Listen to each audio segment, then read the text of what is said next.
G'day, everybody. Welcome to the very, very first Sam Zikman AFL Sydney Vodcast. Sam and the Big Marn vodcast. How's this going to go? People have been listening, Mr. Redden. They've been listening to our podcast, and by popular demand, they've now got a vodcast. AFL Sydney's first episode.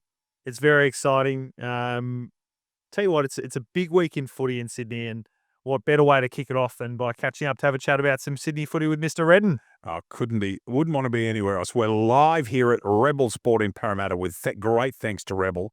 It's this for superb spot, people walking past, and it's going to be a fabulous occasion. This, as we said, it's our first ever video podcast. For those interested, AFL Sydney does a weekly podcast which can be located on Spotify for Apple Podcasts. We'll have a grand final edition released later this week for those looking for more AFL Sydney content. This will include interviews with all competing clubs ahead of Prem's Grand Finals this weekend. We're also going to have a Phelan Mostyn review. We're going to have a week 3 review of the finals, including a look at our first 7 grand finals, and a week 4 finals preview, including a look at 8 massive grand finals. Yes, you heard me right, 8 massive grand finals, including men's and women's primitive, Sam. So it's going to be a very big vodcast. It's unbelievable how much content is going on at the moment across Sydney footy.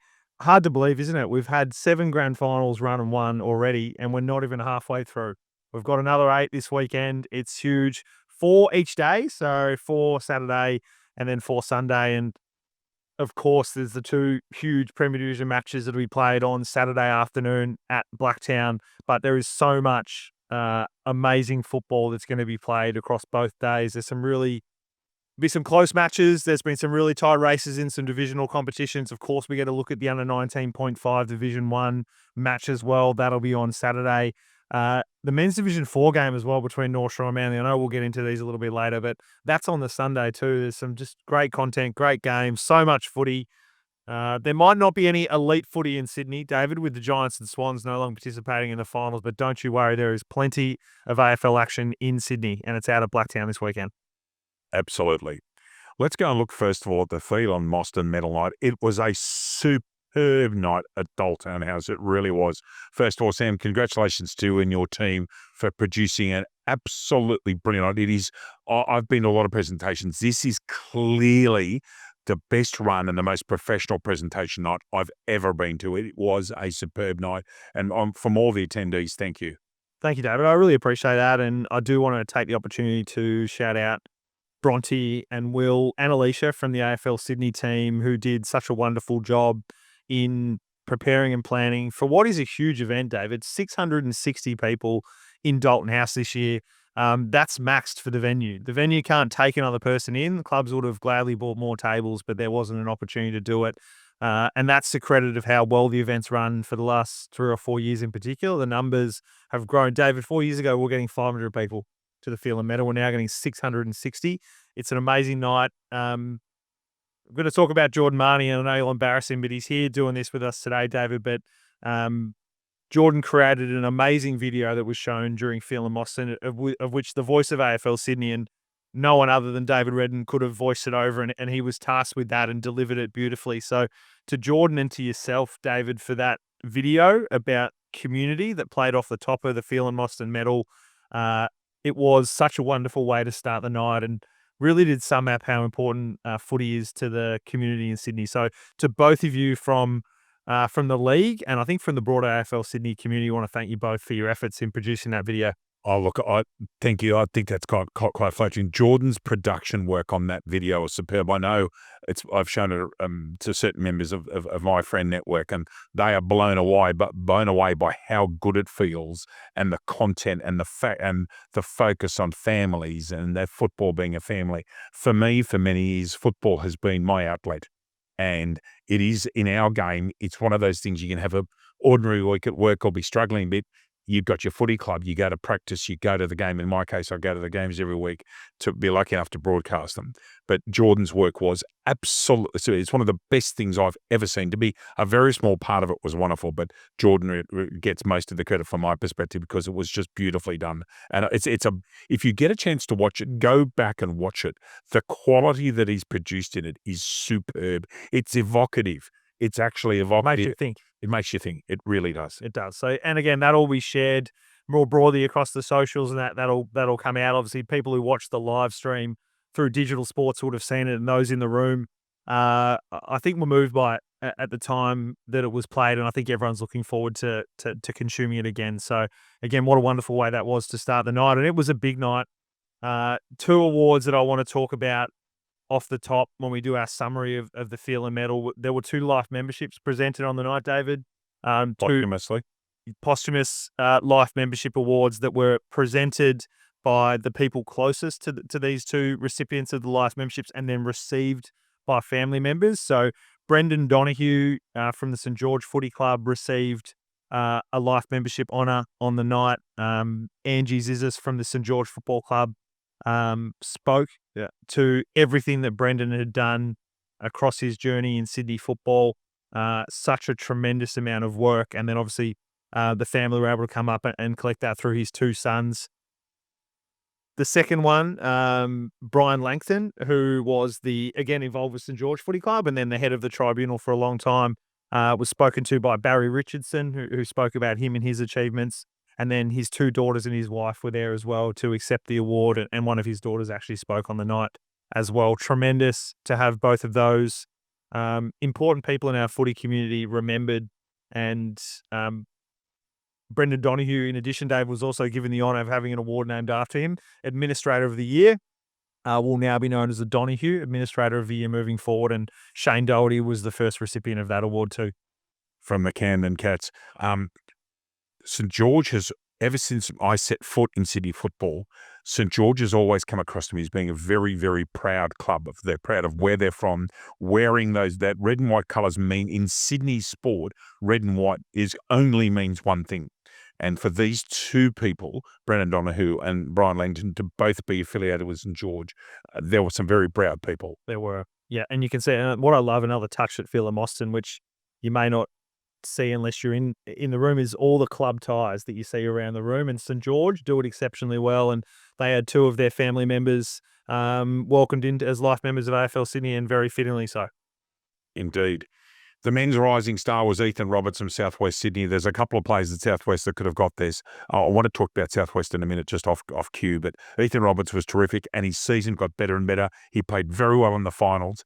They are a success story. The Southwest Sydney Blues are a real success. You must be very pleased, before we talk about Ethan, about how they have come into the competition, taken the opportunity by the scruff of the neck, and got themselves into the second week in the finals and played committed, compelling, consistent footy.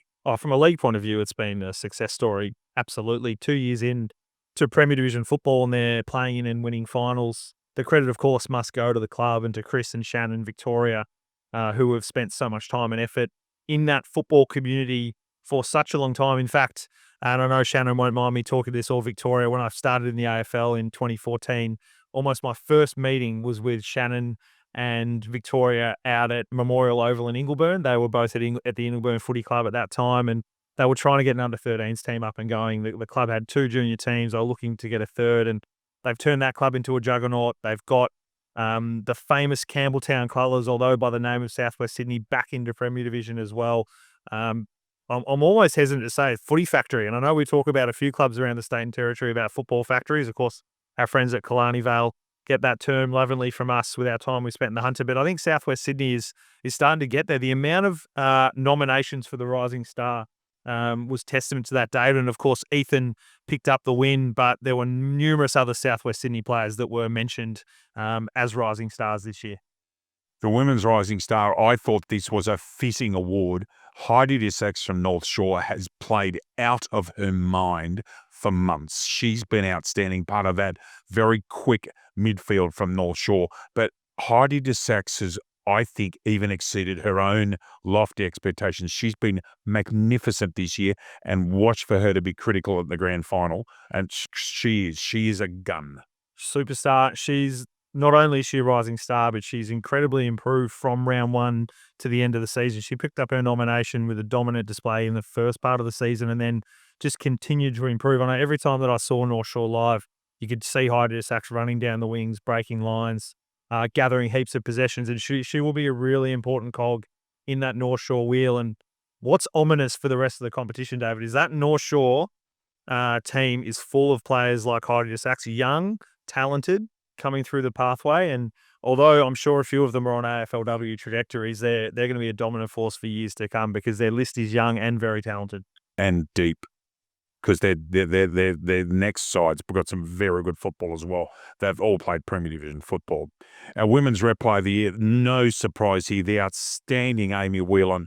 For those of you that watch our representative games, particularly the representative game at North Hobart Oval, played in the worst weather imaginable. She had 30 touches a quarter time almost. The cleanest hands on the ground, Amy Whelan. She was magnificent and very deserving. She is such a star, and it's the cleanliness of the hands and the balance that cuts Amy Whelan above other footballers.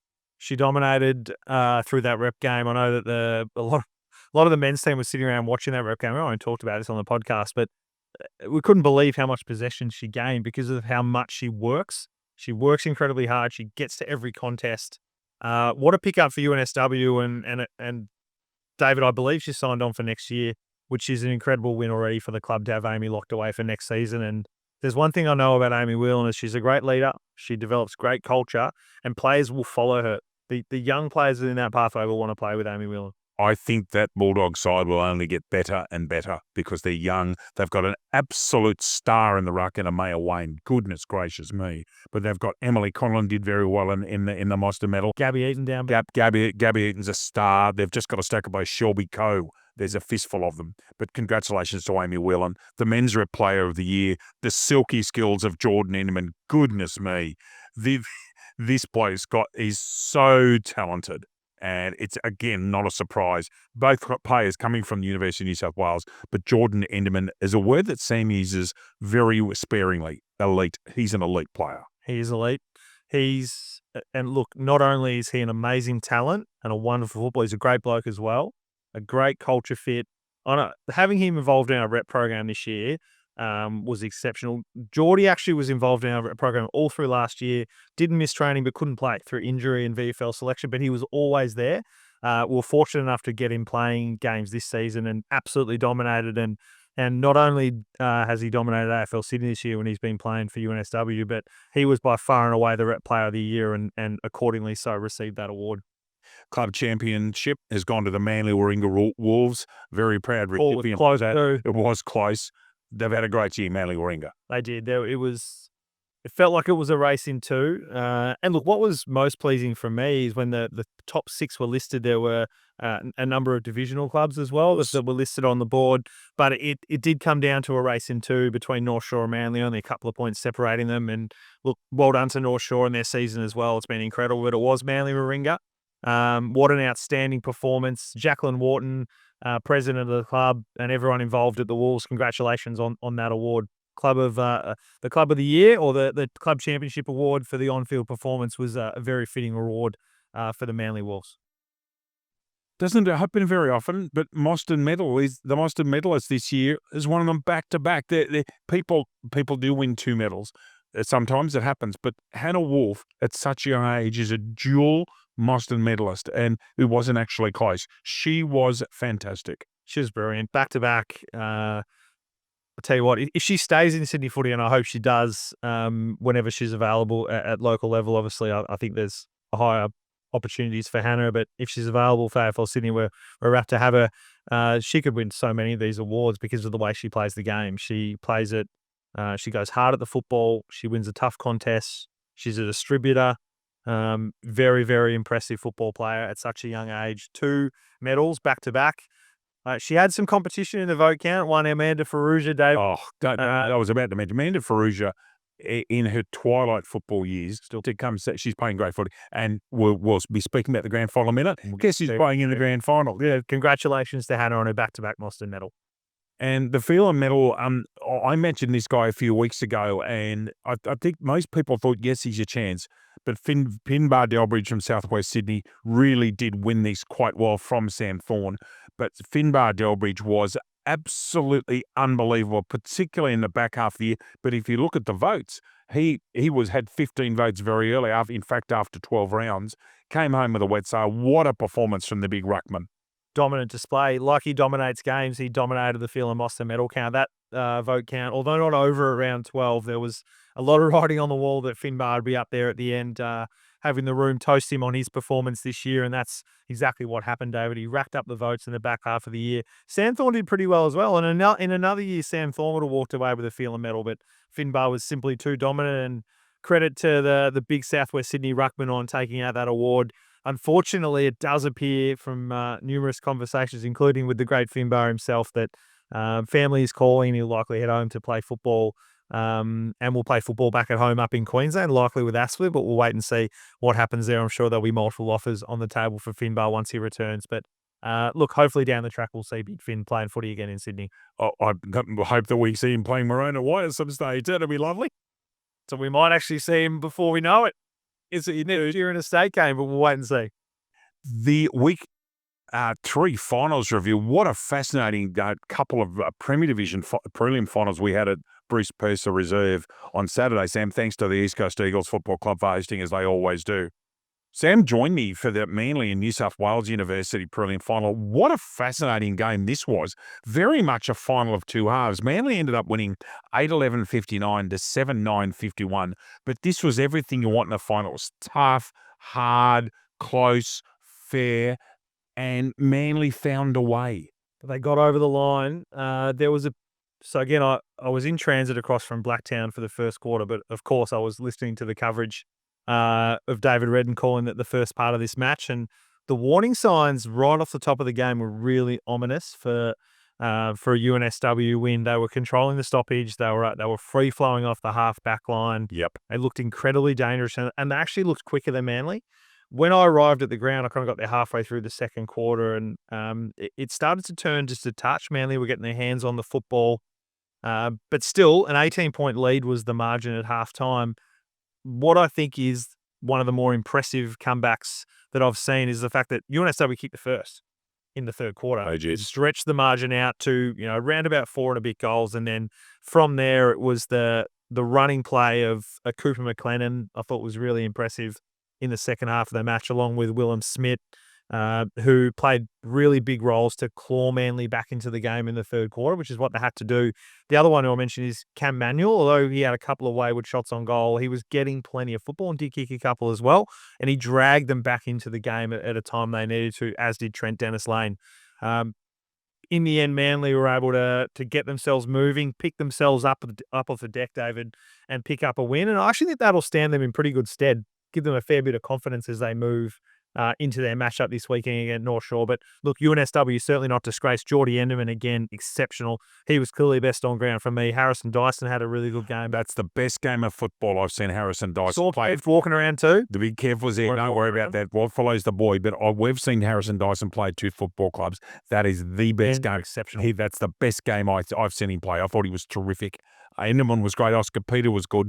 Sam Thorne had a fascinating one-on-one battle with Sam McMeekin. Sam McMeekin was put on to Sam Thorne by Coach Gareth, and Sam McMeekin just won it, and Sam Thorne found a way to get himself into the game, busted tackles, did everything he could, because he's got a massive kicker, Sam Thorne. He really has. He's got a great motor and a massive kicker, and just a terrific game. If Manuel and Trent Dennis-Lane will be causing North Shore just a few matchup issues because New South Wales Uni found it hard to stop the two of them in tandem. That's right. When they got going in the third quarter.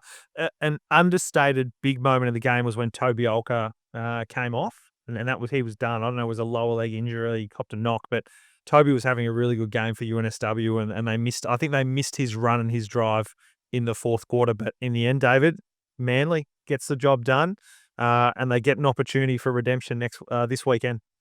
Oh, I cannot wait for that. I think that could be a very, very interesting game of football. We'll talk about that in a little while. Northern Derby, 8-2. Now, no love lost at all between those two. They have a very fierce rivalry. I think it's the fiercest in Sydney football, and this will be and yeah, admittedly, we've got two traditional rivals in New South Wales Uni and Sydney Uni in our comp, but goodness me, these two have got it.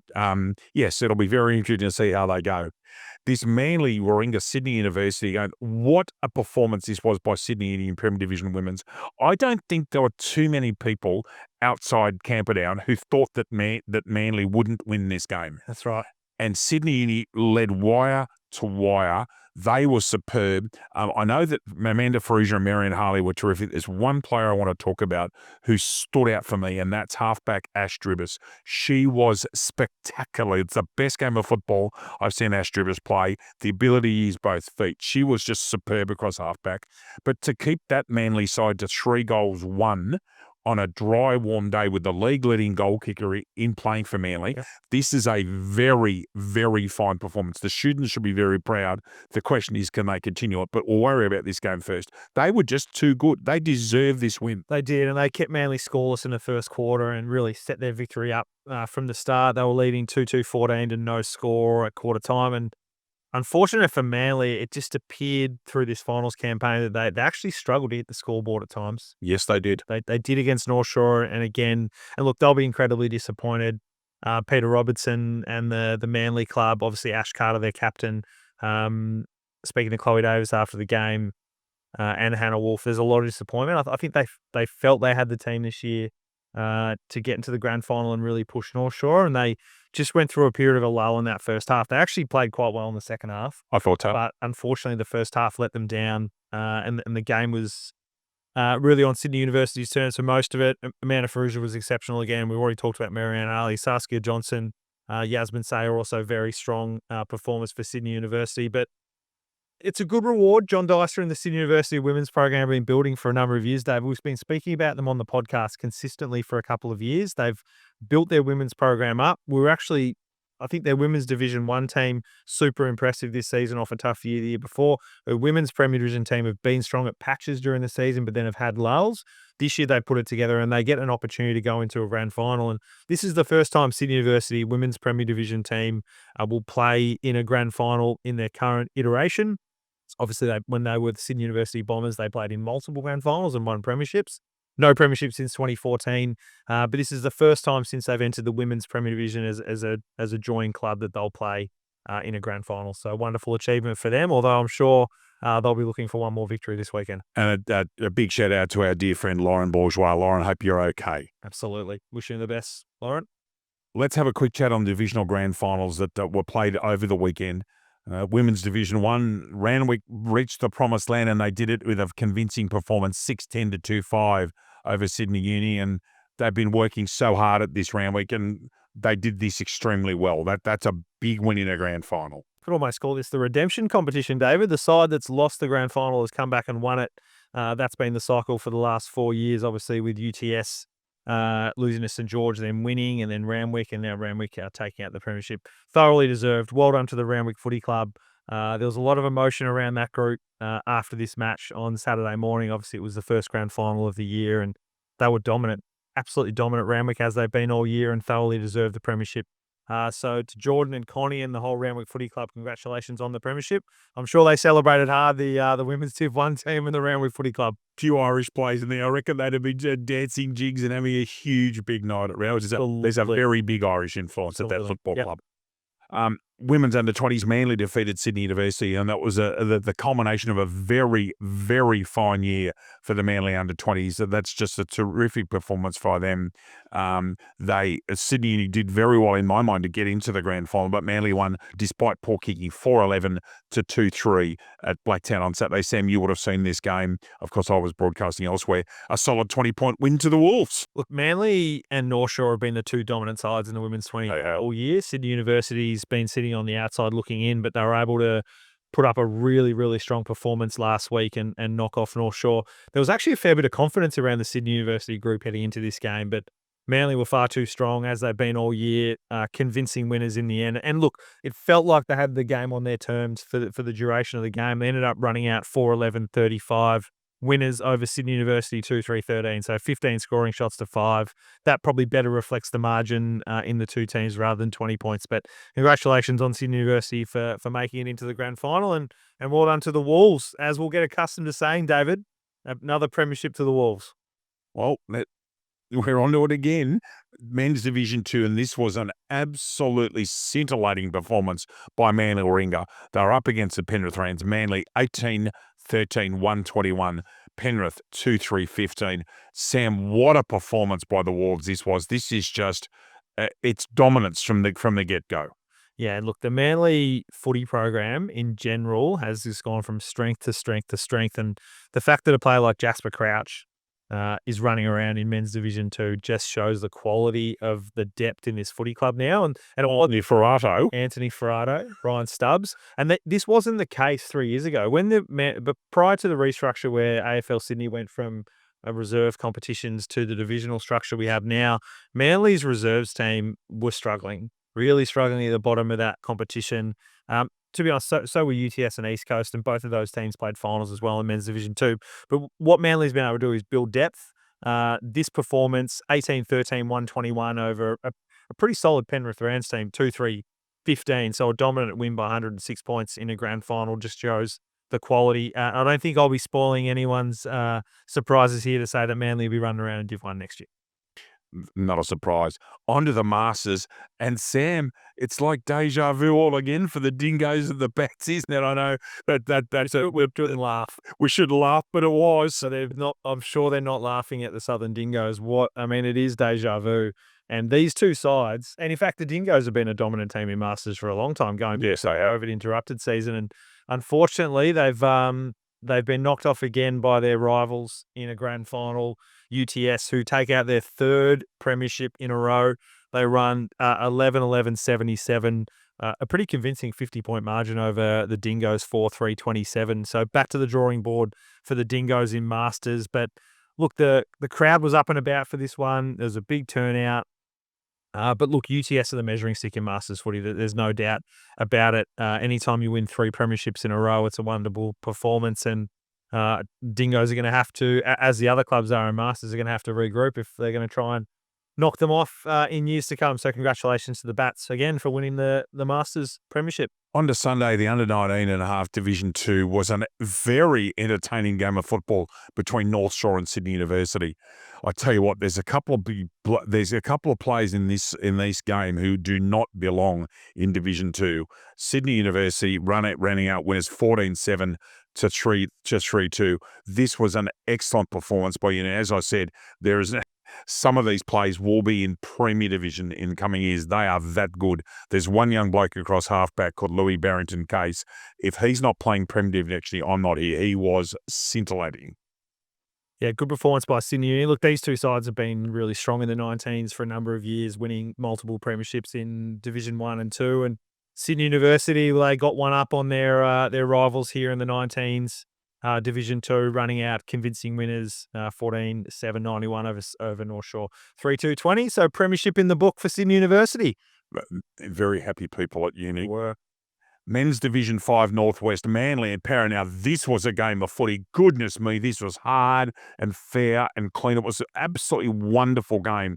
I know I got a text message from someone recently at my AFL saying, how good is this? And I said, it was just a great game. Manly Warringah ended up winning this game 5-7-37 to 4-4-28. It was almost even at three-quarter time, and then Manly put the foot down in the last quarter, kicking 2 goals to 1. But Sam, genuinely, this was such exciting football. It was genuinely enjoyable, fabulous game to watch. And look, this has been a different way of approaching the Division 5 competition this year. In fact, me and Mr. Redden were chatting about this on the drive over here to Rebel Sport at Parramatta around the fact that the division has been split geographically based. So we have our Northwest and our City South competition, and what it does, obviously, in a divisional competition is reduce travel for players who are playing football, largely social, although there was nothing social about this game and this grand final on the weekend. It's been a pretty good result. Obviously, the league will evaluate in the off-season what we do, whether we continue with this model or whether we contemplate, believe it or not, a Division 6 in AFL Sydney, hence the strength of the competition at the moment in terms of the growth in teams. But there were a few shock people around the footy community that Parramatta lost this game because they've been a dominant force in this grade throughout the season. But Manly, they've got a healthy list. They're strong through all their grades. Very, very disappointed Parramatta club. I was chatting to Marcus Patsfield, the VP at Parramatta, who played in this game. Actually won the league goal. Won the BNF. Won the BNF. Won the BNF. Keep going back to the days where he although he did kick quite a few goals. He won the BNF. Credit to Marcus for that. They're incredibly disappointed they were. They had a really good side on the park. But Manly, 3 premierships on the weekend, or on the day, I should say. heading into this one as well, and they pick up another one here in Men's Div 5. So very impressive weekend for Manly. And our last review is an absolutely thrilling Men's Division 3 grand final between Macquarie University and the University of New South Wales Eastern Suburbs. The result is a 16-point win to Macquarie Uni. I can tell you in that last quarter, it was not a 16-point result. Goodness me, it was exciting. Manly Warringah ended up winning. Macquarie University ended up winning this game. You be forgiven for saying Manly. They're there all the time. Because they feel like they're there every game. 10-8, 68 to 7-10-52. The happiest man at the entire complex was our dear friend Ian Wright, who was resplendent in his... Shout out to Righty. He was resplendent in his green and yellow Macquarie. No, he's not that sort of a man-out man. But this was her. So Macquarie University led by 23 points at three-quarter time. New South Wales Uni threw the kitchen sink out of the last quarter, and it got to 6 points down. Correction, 4 points was the difference, and Macquarie University steadied with 2 late goals. It did help Macquarie University. They had an ex-AFL player in Lewis Johnson, who was very handy.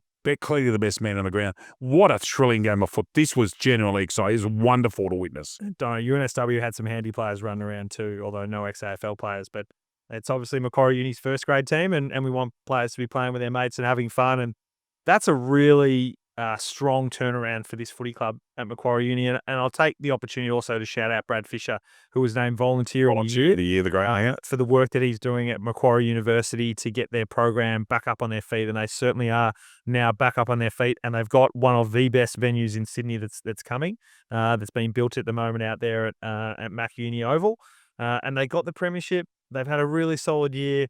The Bulldogs have been vanquished, David. They won it last year. They didn't go over the top this year. 16-point win to Macquarie Uni. And I'll tell you what, I know from a fact, having a chat to the Prez, Brad Fisher, that there were some wild celebrations for the Macquarie University team. And look, shout out to their women's program as well. Although they didn't get through to the grand final this year in Women's Division 2, they've had an outstanding year as well. And Tim Corden won the BNF as well, so it tops off a huge 6 hours.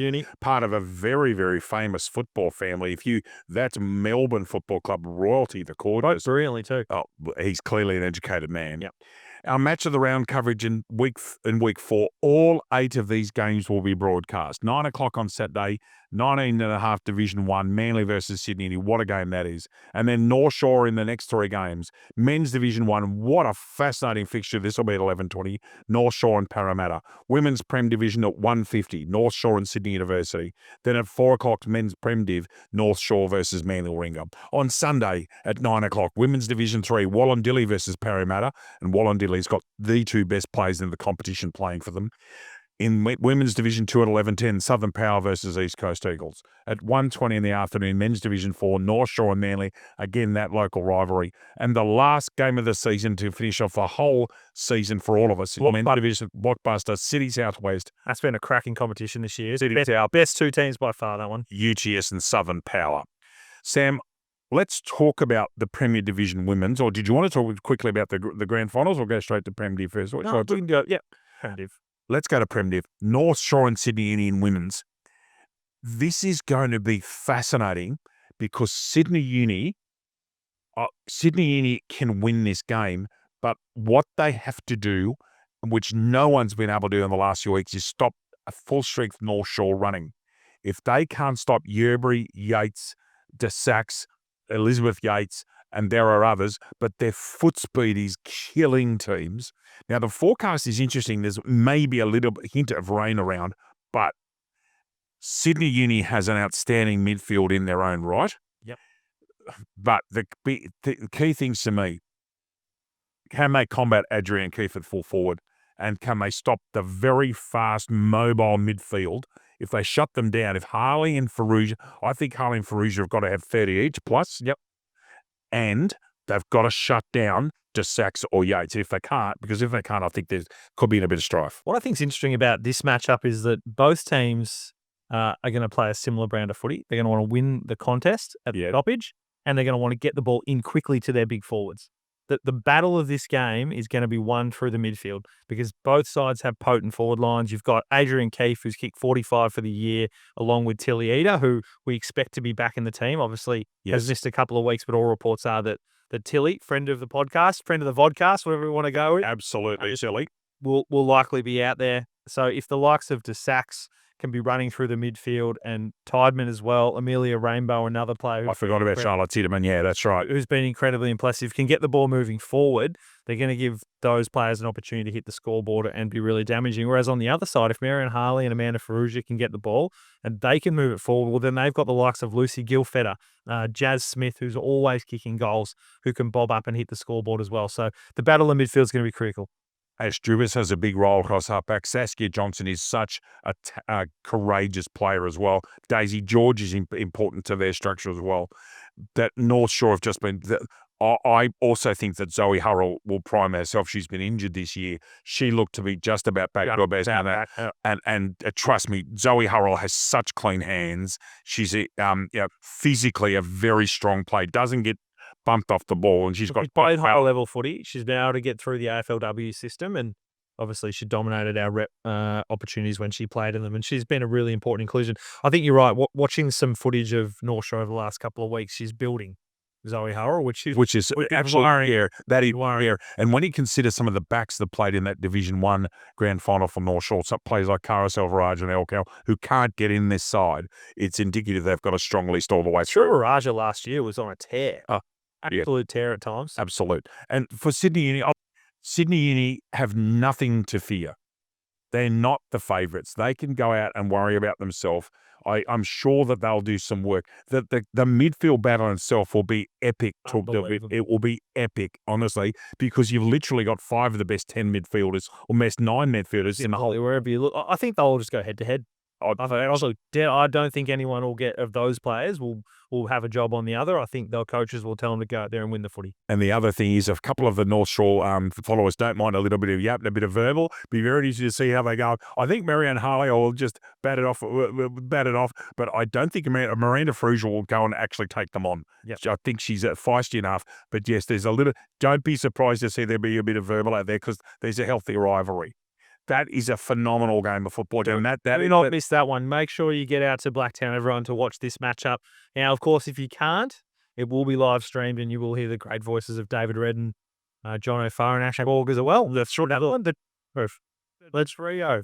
The deadly trifecta, that is. And of course, David, if you choose to sit yourself right in front of that commentary, you can do both. You can be there live and you can hear the call as well. So but make sure you get out to Blacktown for that women's match. It's going to be phenomenal. Not always convinced that's a good thing. That's where I would put myself if I could. Now, Sam, I reckon in New South Wales football, and you've got an enormous portfolio that you look after, in New South Wales football right now, the 2 biggest rivalries in the state. Two played in a grand final at number 1 Oval in Newcastle last week. Yep. The other 2 are North Shore and Manly. There's a lot of things that have been going on in the background before this game. I think this is going to be an old school grand final. I think they will absolutely rip and tear it. That first 15 minutes is going to be unmissable, because there's no love lost anyway. I just think this is going to be at fever pitch between these 2 very talented and committed football sides. Yeah, it's the Battle of the North, and it's the match that we've wanted to see all year on the big stage after last year. And I think you're right. Look, there's a healthy respect between the teams. Of course there is, but I'll tell you what. There's also a healthy disrespect, just quietly. I'm not sure they really like each other all that much. No, I would think that's an understatement, Chief. I really do. I just agree. We'll see it in the first couple of minutes. Likes of Kyle Martin running through the midfield. Obviously, Ned Campbell's going to be running through. There's going to be physical contests. They're going to be hard at the footy. It's going to be, you don't want to miss the first 5 of this one. That's for sure. Oh, Ethan Grace has got a lot to do. Smith, McLennan, and the matchups. Who ends up on who?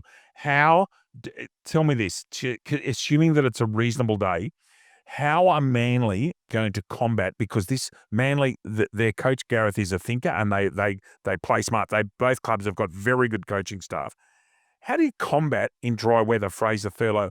Who will, as an example, can John Marsh match him around the ground? And when he goes forward, do you think it's Behag that gets him? Do you think it's Nick Marsh that gets him? Or is it Kai? I don't know. Kai is a very tough. He's the hardest tackling player in Sydney football. He's not tall enough, in my mind. Physically strong enough. He's physically strong enough to stand him, but he's at least 4 or 5 inches shorter than Thurlow. Thurlow's a big, he's 6'6", 103, 104 kilos at least. Look, yeah. For me, it's Behag. Behag would, for me, if it's me, it's either Behag or Nick Marsh, and I think that Behag plays really well on big, burly full forwards. Yeah.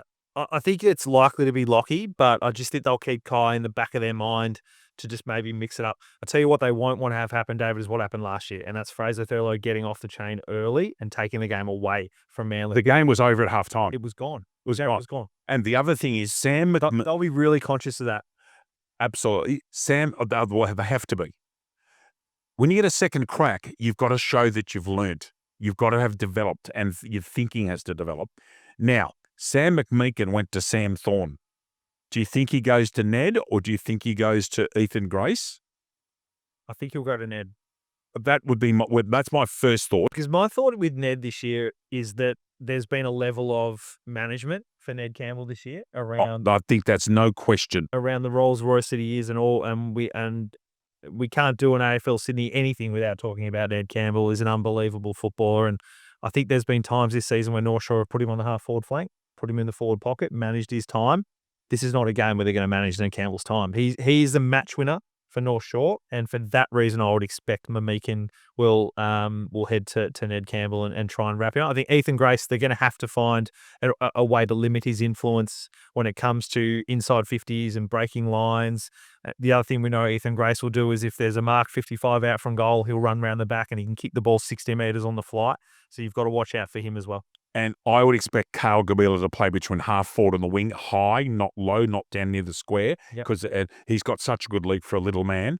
Yorton, I think, will play forward. Yorton will. Travis Schiller, we believe, will be playing. It's massive. And there's so many left-footed guns in these two sides that it adds another layer to it. It's almost the most important element for Manly now, from where they're at, is that they can inject Travis Schiller back into that midfield that has sorely missed him, because they're also missing Barry O'Connor, who obviously won't be out there on the weekend. But not having O'Connor or Schiller has really impacted the ability for Manly to set their structures up and set their midfield and get their rotations right. But he'll be back this weekend, David. I have no doubt that the whispers are that he's training strongly and will be out there. Obviously, we'll have to wait for the teams to come out, but I would expect Travis Schiller, and the superstar that he is, I mean, he's dominated SANFL football for many, many years. The other one that obviously, so Zach Yorton will be back in as well. So that only means selection headaches for North Shore, because for Manly, that's two changes, David, without a doubt that Manly going to have to make. And a team that wins a prelim final, you've got to consider two players to then come out. It won't be an easy task, but this is going to be a phenomenal matchup between the two class teams in the competition. It's either going to be back-to-back for North Shore, or it's going to be redemption for Manly. Look, it really could be an absolute.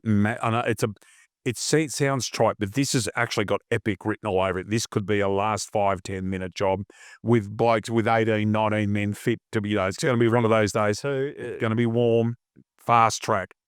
So make sure you do not miss that. 4 p.m. on Saturday. Commentary will be John O'Farr. Our special guest commentator in colour will be the great Alex Witherden. And trust me, you want to listen to someone talk as a colour commentator, just listen to what Alex says. His football brain is off the charts, and we'll be in commentary with him. Chief, it's been fabulous doing this podcast. We've got so much. We've got another podcast that we're recording later on as well, so make sure you listen to that. But what an opportunity. We want to thank Rebel Sports, Jordan, and everybody for putting this together. We absolutely do. Thank everyone who's put this together, Jordan, and of course Rebel Sport for hosting us here. And make sure you do get down and have a look around. There's a big AFL setup here. Huge games of footy this weekend. We've got 8 big grand finals. To finish off, David, we'll do a one-worder. We'll do a one-worder here on these games. Under 19s Div 1, who you got, Manly or Sydney Uni? Manly. I agree. One word, this is a huge one. North Shore Parramatta Men's Division 1. Clearly North Shore. North Shore for me too, but Parramatta, dangerous. Dangerous. Women's Division 3, Wallandilly and Parramatta. Wallandilly. I agree. Wallandilly for me, and they've done a great job building that program. Women's Division 2, Southern Power, East Coast. Power. Oh, I'll differ. I'll go East Coast, but shout out to the crew at Southern Power. Men's Division 4, North Shore and Manly. Struck match, North Shore. Okay. I'll go with you, North Shore, on that one as well. And to finish, men's Division 5, City South, UTS and Southern Power. Bit of bias here, UCS. I reckon the Bats take that one out as well. Thank you so much for joining us on our first podcast. Hopefully we'll get the opportunity to again. With thanks to everybody. Thanks to Jordan for setting this up. Thanks to you, Chief. I know it's in an enormously busy week. Thanks for giving up your time. I really appreciate it. Always happy to chat footy with you, Mr. Redden. Thank you for your time as well. Thank you all. I hope you've enjoyed our first podcast. Hope we can do many more. On behalf of Sam, my name's David Redden. You all take care. Love you all very much. We will see you on the weekend. Bye for now.